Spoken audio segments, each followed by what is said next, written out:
Assalamualaikum warahmatullahi wabarakatuh. Bertemu kembali dengan channel Ibra Fatih 18. Saat ini kita akan berdiskusi tentang sejarah Pasuruan lengkap.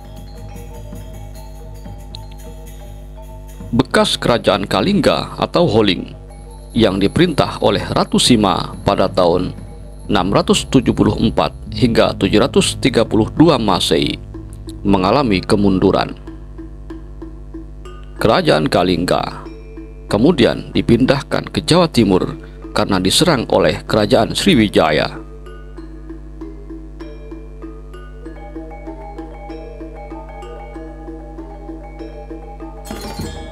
Empu Sindok, raja pewaris kerajaan Kalingga yang kini berubah menjadi kerajaan Medang Kamulan, memindahkan pusat kerajaan itu ke Jombang. Ia kemudian memindahkan kerajaan Medang Kamulan ke Dusun Suci, Desa Bulusari, Kecamatan Gempol, Kabupaten Pasuruan. Peristiwa ini diabadikan dalam prasasti Cunggrang di Gempol yang tertanggal 18 September 1929. Momen inilah yang kemudian diperingati sebagai Hari Jadi Kabupaten Pasuruan.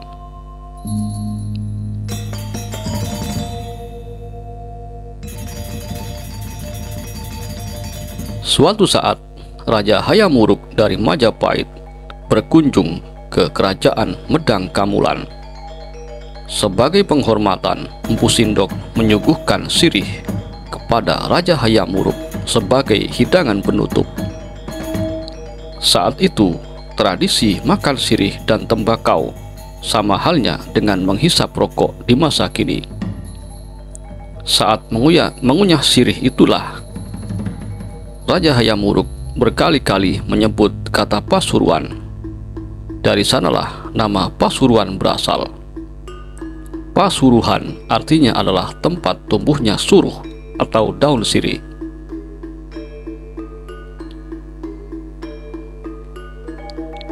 Pada masa kerajaan Kahuripan, tepatnya masa Raja Airlangga, Pasuruan menjadi kota pelabuhan. Masyarakat menyebutnya dengan Pelabuhan Tanjung Tembikar.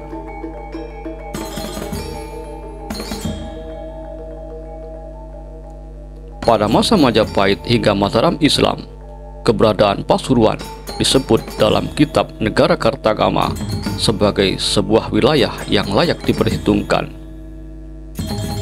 Pasuruan yang berada di tepi pantai dan diapit oleh kerajaan Majapahit, Demak, Mataram, dan Blambangan seringkali menjadi wilayah yang diperebutkan.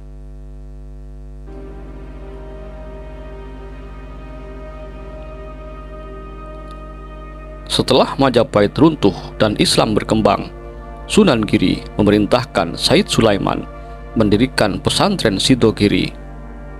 Dan sejak saat itulah Pasuruan menjadi kekuatan Islam di wilayah timur, wilayah Mataram Islam.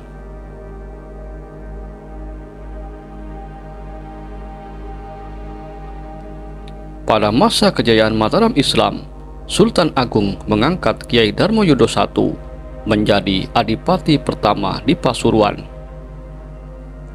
Kiai Darmoyodo pertama yang memerintah mulai 1613 hingga tahun 1645 kemudian diserang oleh Kartasura dan melarikan diri ke Surabaya.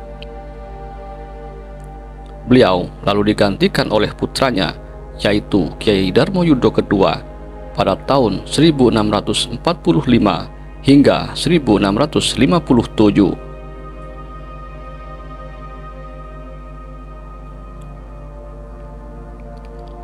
Kiai Darmoyodo II mengalami nasib seperti ayahnya. Beliau diserang oleh Mas Pekik, Adipati Surabaya.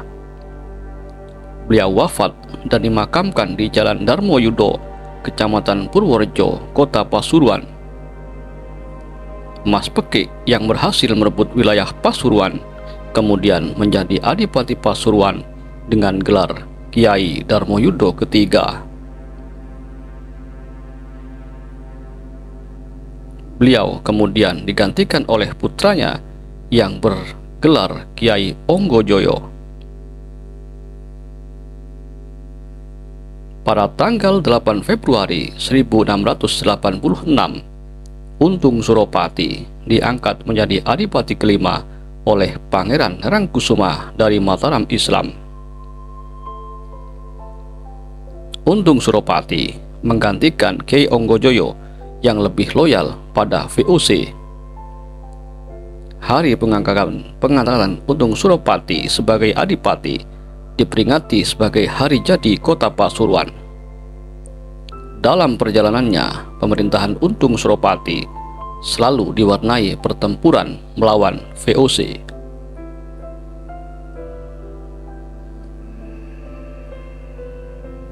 Sebagai upaya untuk merebut Pasuruan, Belanda bekerjasama dengan putra Ki Onggojoyo untuk menyerang Untung Suropati.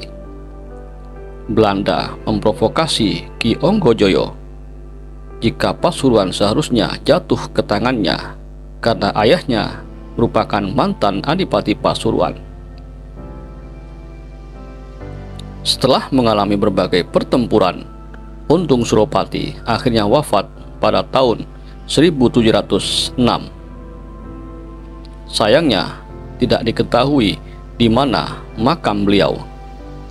Masyarakat hanya mengetahui petilasan Untung Suropati berupa goa persembunyian di Desa Mancilan, Poh Jentre, Kota Pasuruan.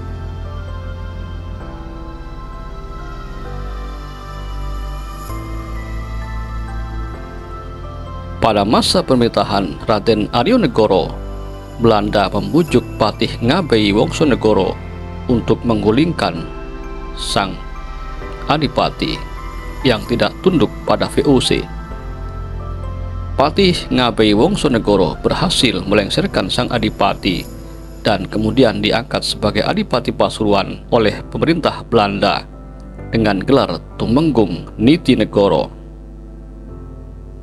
Ia kemudian menikah dengan mantan selir Pakubono, yaitu Nyi Ayu Peri, salah satu keturunan Sunan Ampel.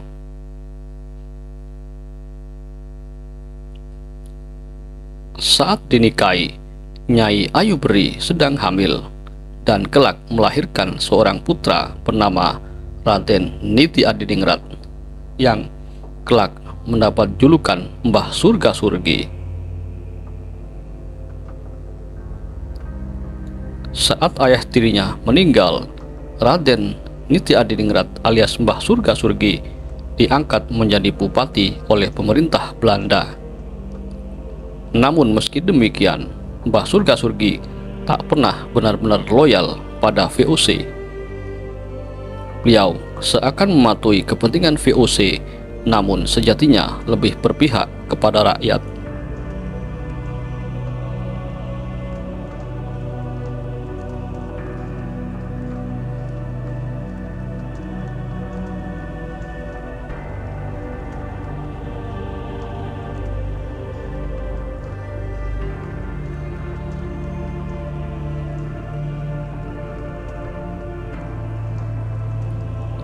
Raden Niti Adiningrat atau Mbah Surga Surgi kemudian meminta bantuan Mbah Hasan Sanusi bin Sa'ad bin Syakaruddin Kebon Candi bin Mbah Semendi Winongan untuk mengusir Belanda.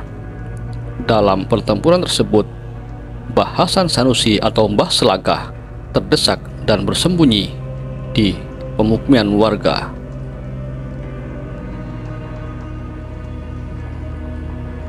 Mbah Selagah diselamatkan oleh Nyai Ayu Beri atau ibunda Mbah Surga Surgi dengan cara disembunyikan di balik kain yang sedang dibadiknya. Mbah Selagah kemudian mendirikan Masjid Jami Al-Anwar Pasuruan bersama Mbah Surga Surgi.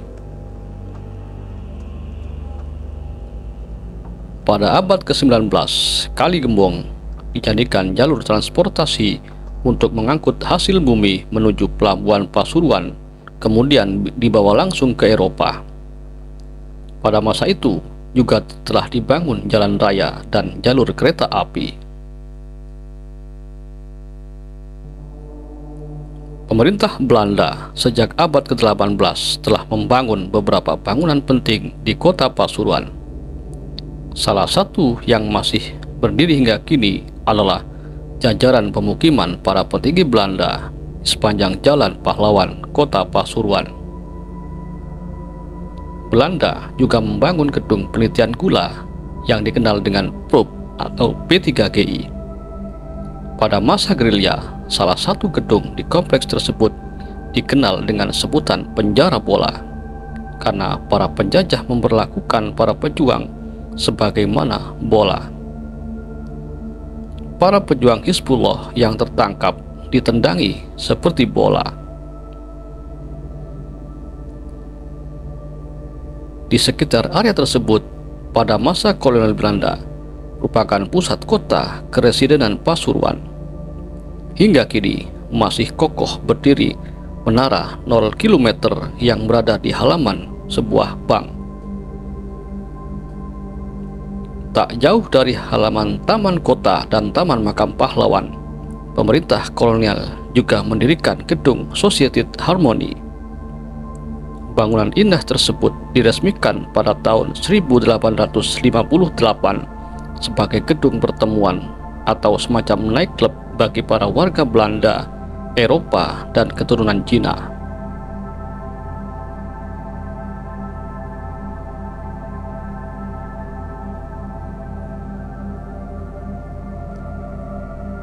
Hingga kini, hampir di berbagai titik kota Pasuruan masih berdiri sisa-sisa bangunan peninggalan Belanda.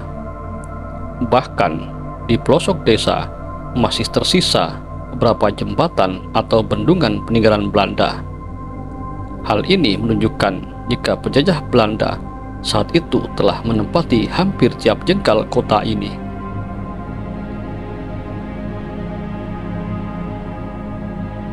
Demikian diskusi kita kali ini. Assalamualaikum warahmatullahi wabarakatuh.